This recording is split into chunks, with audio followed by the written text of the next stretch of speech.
I've brought this amendment forward before. Let's hope this time the government and the coalition will find their courage with both hands and do the right thing by our veterans. This amendment is about protecting our Special Air Service veterans. When the veterans sign up to the SAS, they are promised... This amendment is about protecting our Special Forces veterans. When they sign up, they are promised by Defence that their identities will be protected. Despite this promise, this does not happen. This does not happen. They've been lied to for years by the very top echelon of who should be protecting them, their commanders.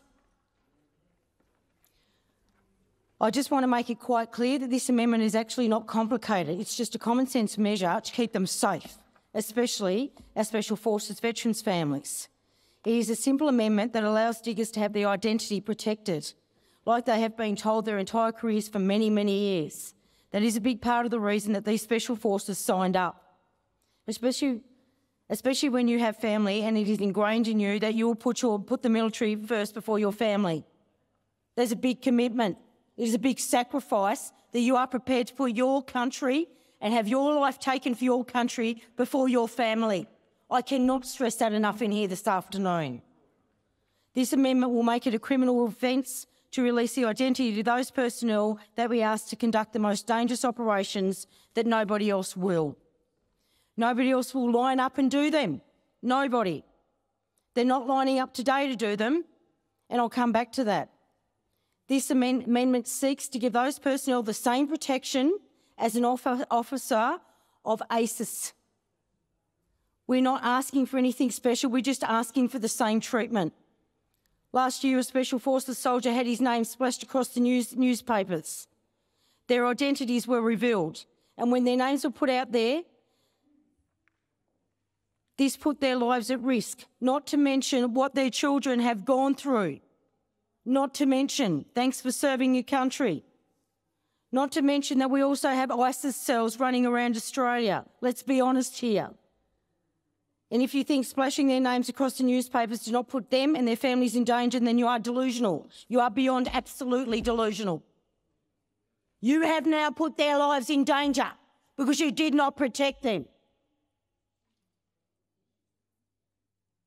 When the ISIS enemy came after us, they don't give us stuff. They're happy to take our kids out. Have you seen what's happened in Russia? Have you seen what's happened in Russia? They have no humanity, ISIS. They don't care. They don't care. And if you don't see the way that they played their role in the war in the Middle East, then have another look, go back through. Have a look what history served us up. They just don't care. Special Forces personnel are sometimes required to engage in secret operations in other countries, but of course we don't ask any questions about that. We don't ask any questions about that. We wouldn't dare, and we don't because we're too bloody scared to ask. You don't want to know the dirty crap that they're doing for this country, and that's why you don't ask, because you don't want to know, because they go beyond what is required of them.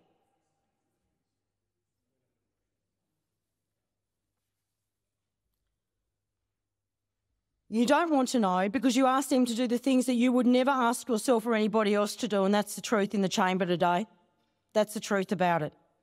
This amendment will put an end to having their identities released. Let's talk about the elephant in the room. In one corner, we're talking about national security, and in the other corner, people are not enlisting into our military. They're not enlisting. A reality check here today, they're not enlisting. And I'll tell you what, they're sure as hell not lining up to be in our Special Forces anymore, are they? Once upon a time, the military was competitive. You'd have hundreds of them lining up. Hundreds.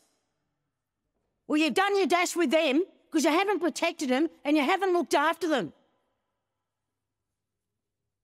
They're not dying to go to Western Australia, whereas they used to.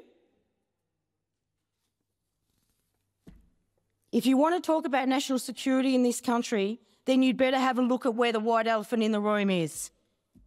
You'd better have a look at the way you're treating them, because I can tell you, I've put it out there and I'll continue to say, don't join the Special Forces because the government won't look after you.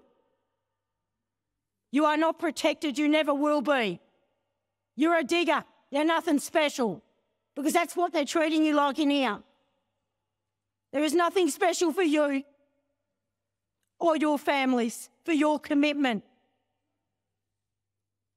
If it isn't senior commanders, it is politicians who are prepared to chuck them under the bus.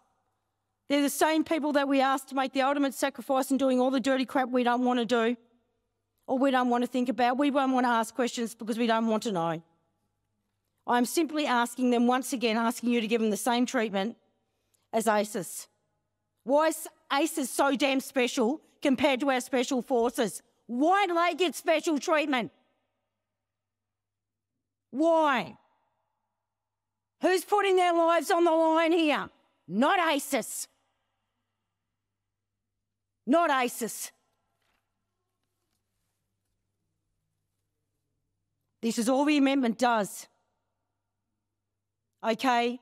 It keeps their identities hidden for the safety of them and their families. That's all I'm asking. And that's all they're asking, to have the same treatment as ACES. Guys, you really have no choice here. You either give us stuff about our national security or you don't. If you want people joining our special forces, then you had better start treating them a lot better than what you are treating them, because they've had enough of the rubbish. You have a choice here today. I want to make it very clear in Western Australia, the Greens will not support you. They are not behind you. They don't want to support you, okay? Because obviously they do not give, they obviously cannot see the commitment that you make and where it puts your kids. Obviously they don't care about your kids either and what happens to them. That's where we're at. You major parties have a choice this afternoon. You have a choice. They will not forgive you in the next election, in the federal one. It is 14 months away. Why don't you start looking after our special forces the same way they look after our Australians? Start looking after them properly. And I'm asking you to put this amendment through this afternoon.